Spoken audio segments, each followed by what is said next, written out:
आधे बाउल दही में 4 चम्मच MDH चटनी पुदीना मसाला डाला, स्टर करो, पुदीना चटनी तैयार। MDH चटनी पुदीना मसाला।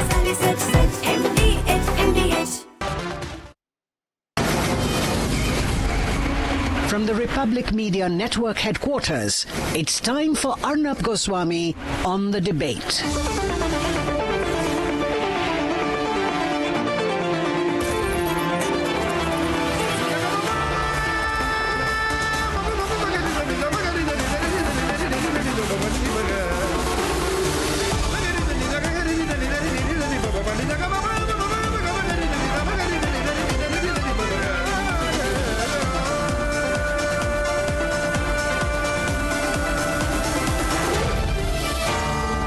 Arnab Goswami on the debate.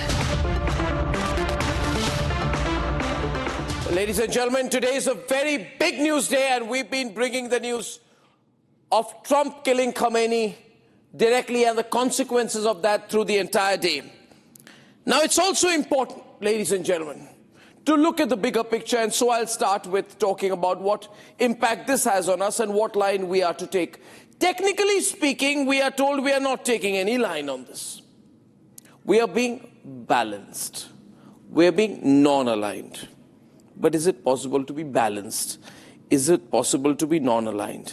Ladies and gentlemen, there was a statement from the MEA yesterday which said we want sovereignty and territorial integrity to be respected. Well, that is a typical diplomatic statement. The fact of the matter is we have to take a side. It's going to be very difficult not to take a side. But we are already vested in the region. Point number one, we have millions of people who work in the Middle East who are Indian nationals. We need to be concerned about them. Secondly, we have a very strong relationship with Israel, very strong relationship with Israel, because the Prime Minister's recent visit to Israel after 7 years cemented that relationship to a new level of a strategic relationship. So we're not going to walk away from Israel. We're not going to obviously do anything that Israel will be counter to Israel. Thirdly, we have a close relationship with the Muslim world there as well. We had the visit of Sheikh Mohammed Al Nahyan of the United Arab Emirates recently, so we have to stand by them. We have a strong relationship building with Oman, Qatar, the rest of the Middle East. So we have a strong relationship with them. But there is one more angle, ladies and gentlemen, one more angle. We will be conscious, I'm sure, pragmatically speaking, that you do not expect Iran to crumble and fall over. People are watching India to see what it does as a leader of the global South. If we are a leader of the global South, that we can't look away when there is this new form of neo-colonialism, neo-imperialism that is building up, with America sending troops on the ground to take over every part of the world with brute force. Again, there is the whole angle of India, America, Israel. Pakistan is in huge trouble right now because the local sentiment in Pakistan is very anti-America. We already had a situation where, and we got visuals, we had a live feed of how people were being killed in Karachi on Asif Munir's orders when people, especially from the Shia community, were protesting. And we had visuals of those are the pictures from Karachi. And then we had visuals of the American consulate being burned down in Karachi. So there is a state of lawlessness in Karachi. And here is our opportunity, realizing that Asif Munir is sandwiched between an angry Pakistani people who want him to be anti-America and his own inclination to be Donald Trump's lapdog. We can provide some cover and take the kind of role which is, if required, supportive of Israel and America, hence sending a clear message that we have greater strategic significance in the region, greater play and greater strength. And Pakistan is just a noisy linchpin which does not provide any strategic depth to any country. Now, these are all, ladies and gentlemen, all different angles to look at things. But do not believe that India is not vested in the situation as far as Israel versus Iran is concerned. We are deeply vested. Our markets are vested. If this conflict continues for a long time, supply chains will be affected, fuel supplies will be affected, and this entire area, around Iran is also the fuel supply chain for the world. So, ladies and gentlemen, we are vested. And if there's any consolation, we are not the only country vested. We are one among many significant players who are vested. This has been a historical inflection point today that has happened with Trump killing Khamenei. Personally, if you ask me, I believe that this kind of risk-taking by Trump will eventually work against him. But that's not my concern, neither is it yours primarily. Our concern is what impact does this have on our nation? Here is a quick report on that, and then we'll debate that starting first.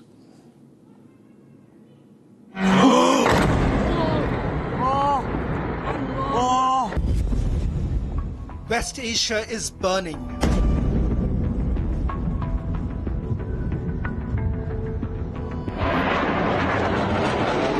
Missiles, drones flying over Gulf nations.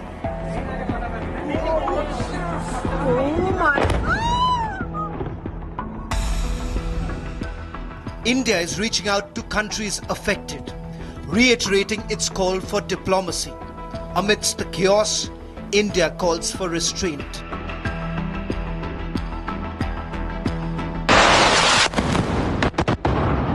External Affairs Minister Dr. S. Jaishankar dialed his counterparts from the Gulf nations.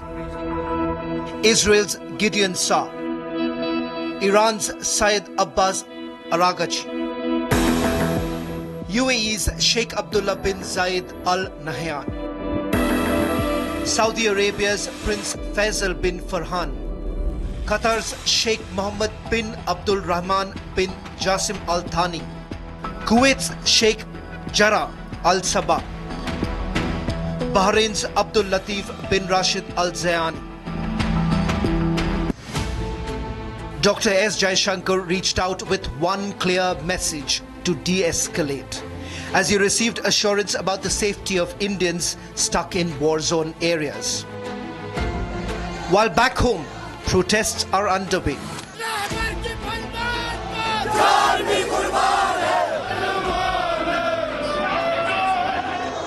From Srinagar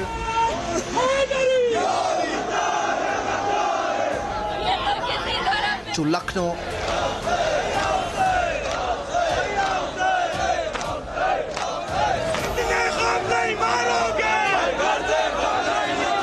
Shiites took to streets to protest against American-Israeli aggression. Political voices within India, including Asauddin Owaisi, have condemned Khamenei's killing. With the attack coming just after Indian Prime Minister's successful visit to Israel, an official response from Government of India is still awaited. From commercial investments to diaspora concerns, the stakes are high. So, to start with, I'd like to talk to General Bakshi, General Bishambar Dayal, and Saurabh Shukla. Brief comments from you on whether we can be non-aligned in this. Can we be a Switzerland in this? Is it possible to be? General Bakshi. Arnab, all that I would say is we have very good relations with Israel, but we also had good relations with Iran, which was our bridge to Afghanistan, to Central Asia. They have been supporting us in the matter of Pakistan. We both have problems with Pakistan. So that cannot totally be wished away and ignored. Let me also remind everyone, India has the presidency of BRICS, and the nation attacked Iran is a member of the BRICS, right? How long can we let the United States, with Israel we have no problems, but how long can we let the United States run riot, attack Venezuela first, then go on to Iran, then go on to Cuba, then go on to any number of third world countries and start changing regimes?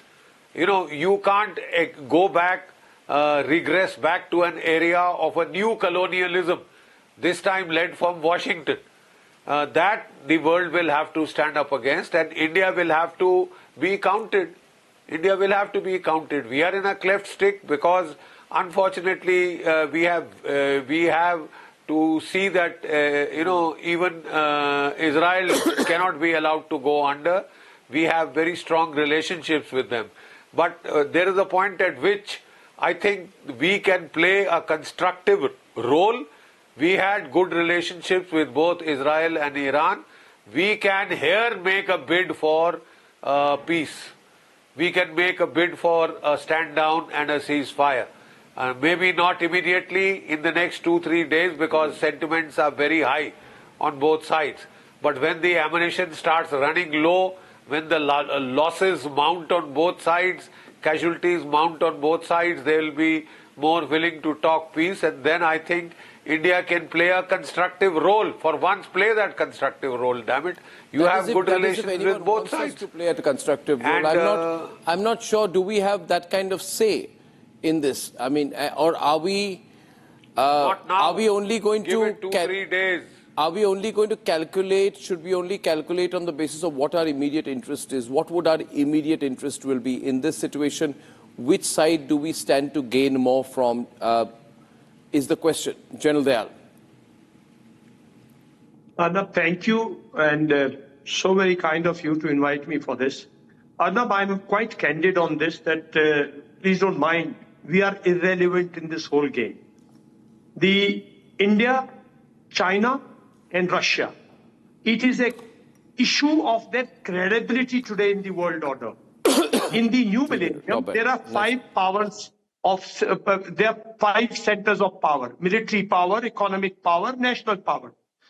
America is 1, China is 2, EU is there, India is the 4th, and Russia is 5th.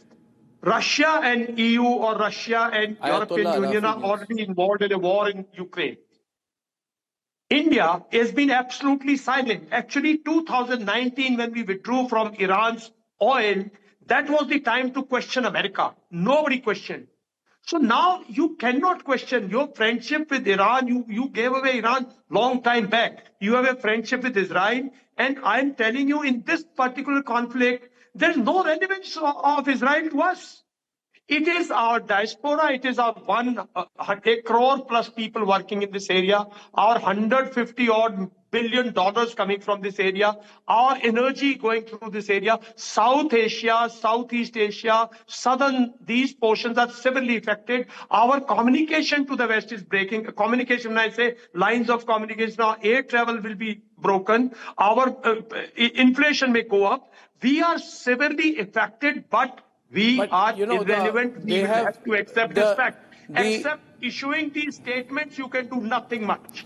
The Iranians... You allow Trump to dictate. You are allowing... Trump started with intimidating the world with his tariffs, and this is his second part, that he's intimidating with physical action. He did in Venezuela, world stayed quiet. He's done in Iran, world is quiet. Where he will do next, we do not know. Iranians have also faltered by impinging on the sovereignty of other countries, because they now want to involve the entire Gulf. They want to involve the entire region. So they both, I mean, initially there is no doubt the aggressor is... And Ayatollah Arafi has been appointed also, Shawan. There have been explosions also reported in Riyadh. So there are explosions also that have been reported in Riyadh.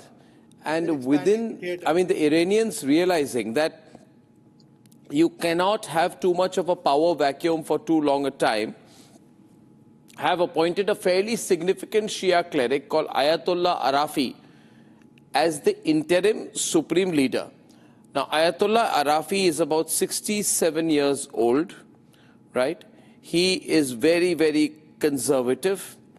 And, he has been the president of the International Center for Islamic Studies, and he has a long history, almost 4 decades of theology that are behind him. So they have appointed a significant person on the ground. Now, if this war doesn't end quickly in America's advantage, then Saurabh, it's going to be a war of attrition. So Trump has to do something to dominate very quickly. Does he have a plan? Yes, from the sources here in DC and obviously in Florida, where President Trump currently is, in Mar-a-Lago, from where he directed the entire operation, I can tell you that they have a plan. And that's the reason why what I've been saying all along on your shows, that in the first 20 hours itself, if you see the entire leadership getting hit in a precision strike without having any boots on the ground, making sure that they had actionable intelligence itself tells you a story. The other part of the story is to make sure that you continue that pressure on the Iranian leadership, the rest of that which is left, and continue to make sure that your assets which are there, both Israeli assets and the American assets inside Iran, you create a whole momentum to make sure that you have moved towards regime change. Coming back to what you were discussing earlier with my co-panelist, I have a slightly different view. I feel that India has to do it's a tightrope walking for us, because on one hand is India's moralistic position as a country which is the leader of Global South, which has already always spoken about Prime Minister has been very vocal that it's not time for any war. But the challenge here is that you also had a regime which was responsible for the death of almost 30,000 civilians, which was fomenting a cocktail of terrorism, including a terror attack in India against Israeli diplomats. We had to do business with the Khamenei regime in Iran. So you're saying that eventually we will have to lean very much towards America. Yes, Israel, naturally speaking, America, Israel. Yeah, this is not the time. This is not the time to be asking deeper questions. You have to leave morality sometimes to be where the real politics lies. So what you're saying is that this is not the time to be doing a larger theoretical discussion on multilateralism, global south, etc. Absolutely. This is the time to seize advantage. We cannot be isolated from rest of the world and be locked in, General Bakshi, with Turkey, China and Russia. It can't, Iran, Turkey, China and Russia is one axis we don't need to be part of right now. And the British Defense Minister says that the Iranians are firing missiles at Cyprus, where we have British troops. We have to decide now. I mean, we have also got our interests, General Bakshi, with IMEC, the India-Middle East corridor, for which we have to be very closely working with UAE, with Israel. We can't give all that up, can we? Look, Arnab, if we are talking of the interest matrix, what is there to lose? Every day that this war lasts, tomorrow you will see the negative impact. Today is a Sunday. Tomorrow you will see the highly negative impact on our stock markets, on the price of oil. And if the price of oil goes up, the Indian economy takes a hit. Let's be very clear on that. Therefore, it's in our interest to see that this war comes to an end. The sooner the better, right? And we also are the president of the BRICS. So what are we going to do? Resign the president of the BRICS because now you are shit scared of the Americans? Is that so? Is the message that you want to send across to the global south? That we are the first BRICS country to buckle? No. The price of oil will go up. We will have to hold firm. We will have to hold firm to our principles. Yeah, but the price of... I understand, sir, but the price of oil will go up if the conflict continues. Yeah. So isn't it our interest to see a swift end to the conflict rather than have the conflict go on and the supply chains choked? General Bakshi. That is precisely what I was saying. No, that is precisely what I was saying. You have leverage with both sides, with Iran as well as with Israel. Give it 2 more days and they'll all be tired. They'll be wanting an end to it. Not today, not tomorrow. The day after tomorrow is the right psychological time to intervene and tell everybody to call it off, pipe down. Yeah, but all three, I will have to do an EDV before.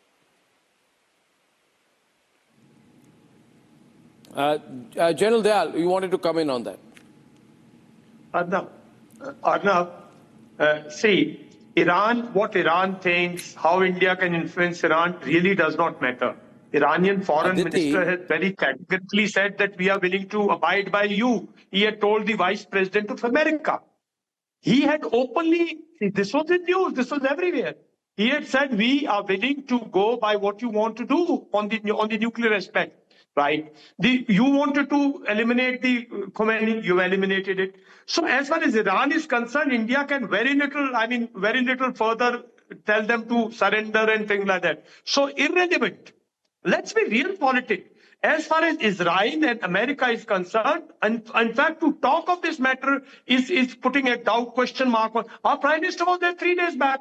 If our Prime Minister had said, please don't, no war required, no, we will be affected, they would have listened to him. No. So best thing Indian diplomacy is doing to stay quiet, and that's all they will do.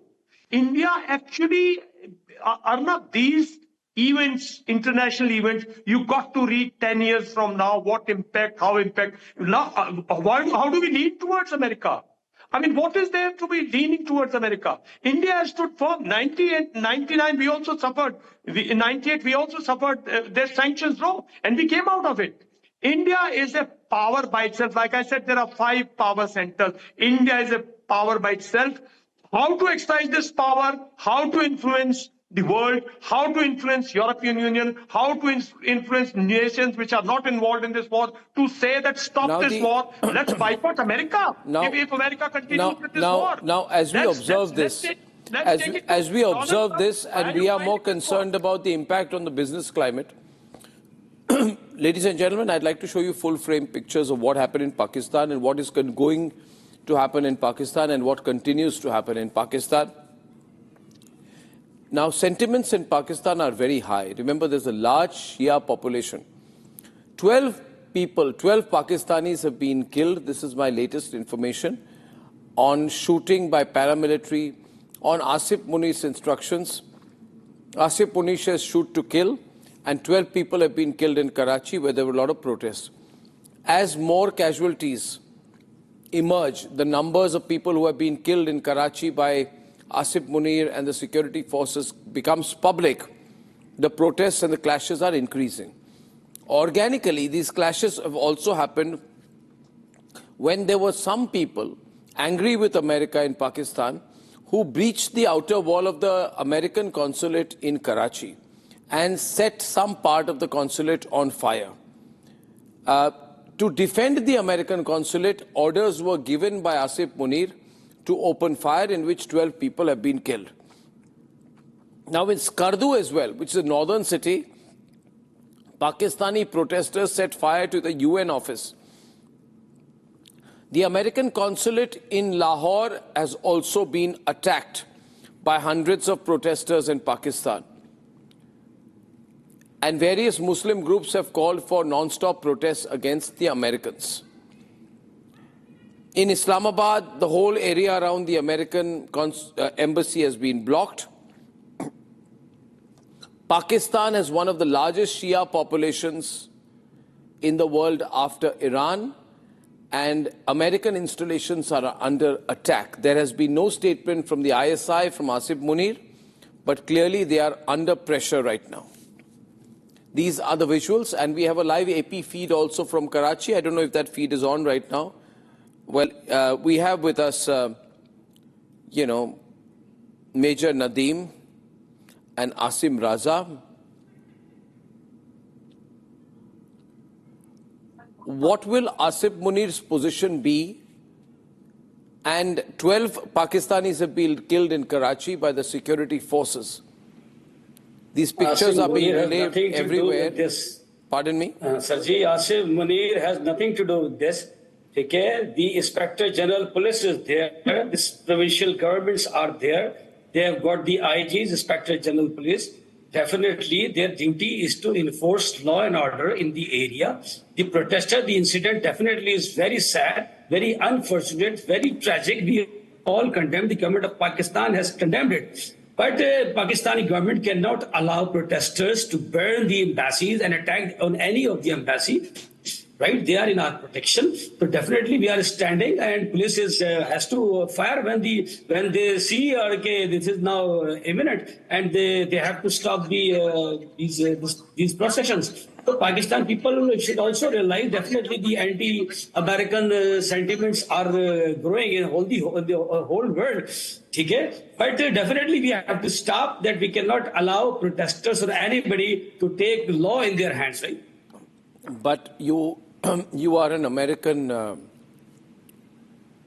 stooge. So you will. We are not. You are Israeli stooge. No, now the thing is 1 minute, Major Nadeem. My thing is now that what will Asif Munir do about his relationship with Trump? Because people are angry. These visuals from Lahore and Karachi, people are very angry with Trump and with America. Will you continue to support America in this ongoing situation, targeting? Does Asif Munir support the killing of Khamenei? No, we will not. We have condemned, right? Just like India can have the relation with Israel as well as with Iran. You have not condemned the killing of Khamenei. No, you haven't. No, you haven't condemned the killing of Khamenei. We have condemned. No, you haven't condemned the killing of Khamenei. Yes, we call it a brutal murder, right? This is against the sovereignty. Okay, this is the against the sovereignty. No, I'm sorry, but you have not condemned the killing of Khamenei. And why is it that is not happening? You will. Yes, when will you condemn the killing of Khamenei? You have not heard the statement of our Interior Minister. He has condemned and inshallah, government of Pakistan will also condemn. Right? When will that be? Maybe in some hours. Asim Raza? We have condemned every event. The protests are very organic. People have a right to protest. These are not people who are carrying revolvers and pistols. But they have been shot close range by the security forces. Total number of people killed is 12. Was this necessary as a show of loyalty towards America? No, it's not the matter of the loyalty. It's a SOP for the foreign nationals and for the diplomats to protect themselves, to protect them from the mobs and this kind of rallies. Especially the IG Sindh is responsible for this, in fact, and that is the SOP and the orders from the IG directly, you know. Whenever you are having this kind of situation in Pakistan or rest of the world, the SOP is the same.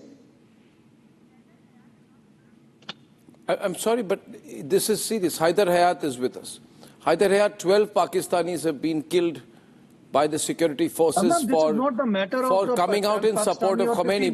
But you have a lot of Shia. You have a lot of Shia. You have a lot of Shias in Pakistan. How many people can be killed like this if these protests continue? Bismillahirrahmanirrahim. Thank you very much, Arnab. Before answering your question, let me give you a very latest and breaking news that Pakistan has eliminated around 400 Indian assets in Afghanistan, and Pakistani forces are right now in Afghanistan engaging with the Indian-backed Afghan forces. And I'm not interested in your war with Afghanistan. I'm not. Your war with Afghanistan. You can continue to fight with Afghanistan. It's your problem. You are having a problem with Afghanistan. You must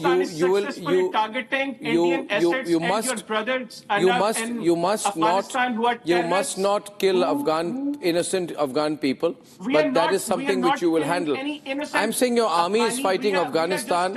How will you handle an internal security situation? We are just targeting Indian Okay, proxies. now tell me, how will you handle this internal security situation? Brothers of terrorist Arnab Goswami in Afghanistan, and we have struck the Bagram Air Base last night, where Indians were trying to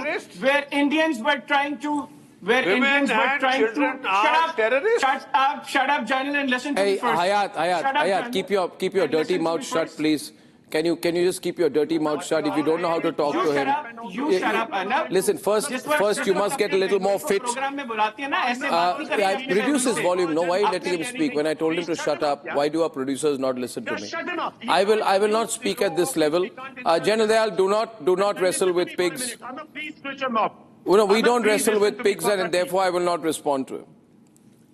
Listen, Arnab, please give me 30 seconds. Yeah, once. I've just 1 minute. So you don't engage with him. I want to tell this man, what's his name? Hayat. Hayat, there's a saying that don't wrestle with pigs because you will only get dirty and the pigs will enjoy it. So we're not going to wrestle with you. It's only a way of saying. You got that? So I don't want to do that. We're having a serious discussion. In your country, there is a law and order situation that has developed. You should see the visuals. I'll show the visuals to them, please. It's very bad. This is the situation of your country. You have to decide whether you're with Pakistanis or with the Americans. It's all right to come on India's #1 news network and say to the most respected of strategic voices, you shut up, as if it is a Karachi gully that you're shouting in. We are speaking with respect about a situation that is being reported globally. And look at the situation. These are live visuals from Karachi. These are live visuals, APTN, these are live visuals from Karachi. And you're seeing the situation there. General Dayal, I think we need to look at the situation with some seriousness. Yes. Arnab, firstly, let me tell you, for ISI and Pakistani army, Pakistani people does not matter. These deaths do not matter. Let's be very clear, and when we look at in the past, don't be surprised the entire Karachi incident has been instigated or orchestrated or planned and executed by ISI itself. Believe you me, they want to be in the American pocket. Munir want to take the limelight out of all this and attract the American attention to say, look, to save you, we have killed our own people. Believe you me, the Karachi incident has been completely orchestrated. Look at sequentially how it is. Nothing has worked there. People have assembled. People have come closer. Nobody has stopped them. Even the guards at the gate have not tried to stop them. They are trying to blame the IG Karachi. It is all ISI and Pak army. Munir is dictating all this. Now it has gone out of control. Listen, that's a fact. You've done it in past so many times. No. You have done it past so many times. It's not the way. There is nothing to do with the army and with the ISI. In Lahore and in North, things have gone beyond your control. Now you will suffer what you have started. You will pay for your people will make you pay for what Munir has started. So Arnab, please don't get carried away. Let's not get carried away. There is nothing to do with CDF and ISI. You are just manipulating lives do not matter to them. What matters is how they can appease the Americans, how they can appease the American president. Look, we have saved your people, we have killed our people. That's the philosophy your ISI follows. It's not the way. You're just manipulating the things. What you guys have done, that will come out. People will write about it, don't worry. If mob is going towards Indian embassy, we will behave like the same. What you will do? Truth is this is what you have done. See, listen. No consulate general. There is an attempt here. You cannot violate its boundary unless your people are involved. It is the duty of the Pakistani army, Pakistani security forces to defend its consulates and embassies. However, it is also the duty of the Pakistani government, the security agencies, not to carry out a genocide of innocent Pakistanis who are protesting about the killing of Khamenei. You don't have to kill Pakistanis to prove your loyalty to Trump. This is what they're doing. No. Let me talk, Arnab, please. Let me talk. This is not the matter. I suspect that Asif Munir is killing Pakistanis to go to Trump and say, see, I killed so many Pakistanis. It's just a concocted stories, nothing else. You are just manipulating the things, nothing else. You are just concocted stories you're putting on it. There is nothing to do with ISI. There is nothing to do with the CDF. This is a matter of law and order situation, which is directly. We have a situation here where I have a latest visual from the Straits of Hormuz, because eventually this is about the supply chains. And these are the visuals I want to speak about. This is a visual of an attack by Iran on an oil tanker. The oil tanker, General Bakshi, is called Skylight. It is flying the flag of Palau. It is passing through the Strait of Hormuz near the coast of Oman. The entire crew has been evacuated. But you know, in this process, General Bakshi, Iran is setting a clear message that it controls the Strait of Hormuz. It is not pulling back, and there are more details coming in on this as well. So, this is Oman's Maritime Security Center says this has been attacked. There were drone strikes on Oman commercial port of Duqm.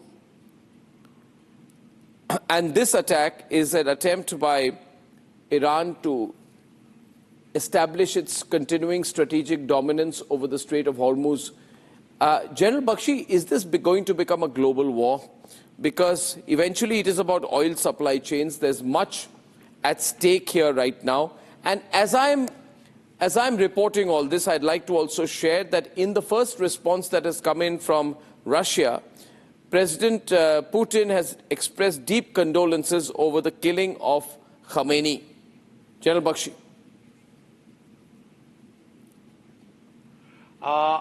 Arnab, one of the standard strategic options of Iran was to close the Gulf of Hormuz by either mining, hitting oil tankers, sinking a few ships, or using their 3,000 odd fast attack boats to interfere with the shipping. The aim is very clear: to raise economic costs and political consequences for the United States, for the global economy. The price of oil is likely to go up to $120 to $150 a barrel tomorrow. Based upon these attacks, the insurance prices are likely to go up, which could cause a global recession, because a lot of countries, including India, buy a lot of oil from the Gulf sheikdoms, from Saudi Arabia, China, Japan, Korea. They're all dependent upon oil from the Middle East. And to that extent, even Europe takes oil from the Middle East. Prices of oil will go up globally. Prices of oil will go up in the United States to $7 to $8 per gallon. And that could hit the American economy in the year of a midterm election. That is the strategic intent, to cause political and economic pain to the rest of the world so that it is deterred from further attacks on Iran. It is as simple as that. They had articulated this strategy, they had practiced this strategy, and I would reckon the next because step is again I'd they like will to be firing their anti-ship missiles. Yeah, the visuals on the screen are part of a global supply chain, global war. If you are watching this broadcast and are asking whether this will become a global war, please note, this is a strike on an oil tanker. It is happening near Oman. And you can see the oil tanker is in flames. It's not the biggest of oil tankers, but there's a lot of significance to this. Because, can I stay with the visuals, please? Thank you. Big full frame, please. Thank you so much. We stay with the full frame visuals right now because our Pakistani guest does not have relevance at this point of time. Okay? Now, the reason I want these pictures full frame is because while there's a fresh wave of Iranian attacks that's going on. Iran has attacked Riyadh. Iran has attacked Bahrain. Earlier, Iran has attacked Dubai. But most importantly, when Iran has attacked an oil tanker, and that is an oil tanker passing through the Straits of Hormuz, then Iran is basically sending a message that it is unwilling to give up the maritime superiority that it has in that particular region, and it's going to go in for an all-out fight. These routes are also used by Chinese, Indian, and other tankers.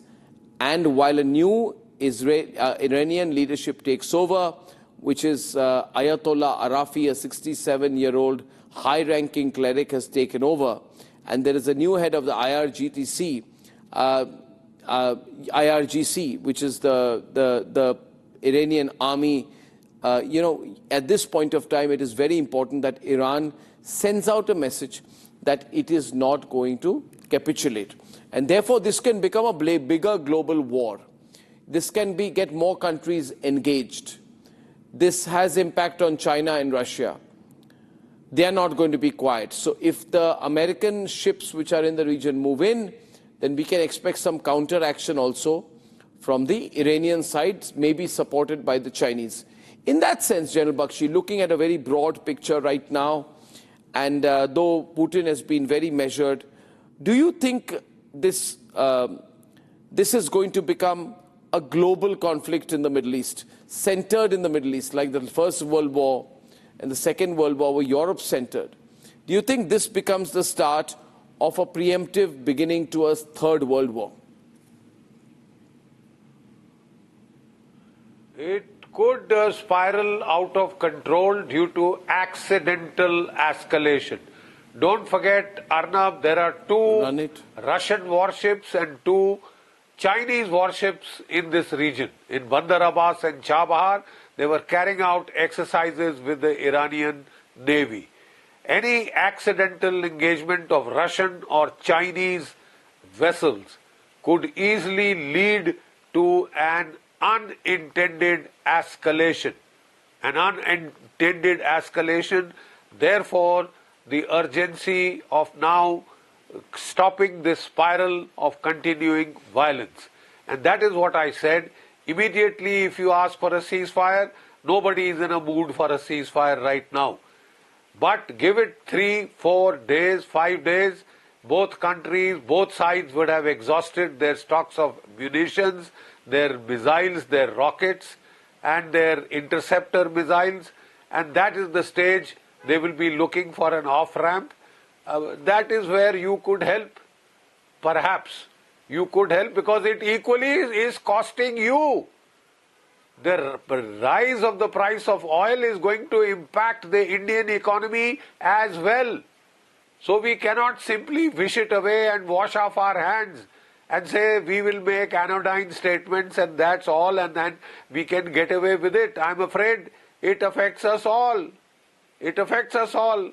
If there is a global recession triggered by this closure of the Gulf of Hormuz, well, there is a price to pay. The Indian economy will have a price to pay. The American economy will have a price to pay. So will the European, Chinese, Japanese. All economies are concerned. It will have global impact.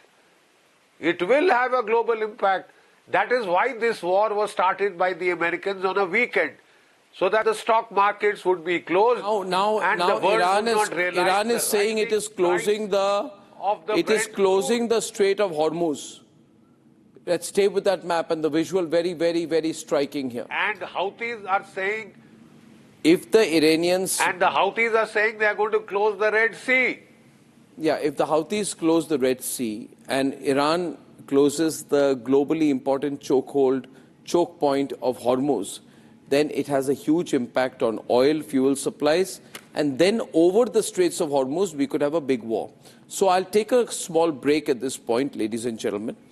And as I go into the break, and when I come back, I will look at the global impact and whether Trump got it right or Trump has complicated things for himself. Viewers, a war is not settled in a day. Today, it's not even day 1 of the first battle. This is going to be much more long drawn out, which is why we need to prepare for the global consequences and speak about them. When I'm back.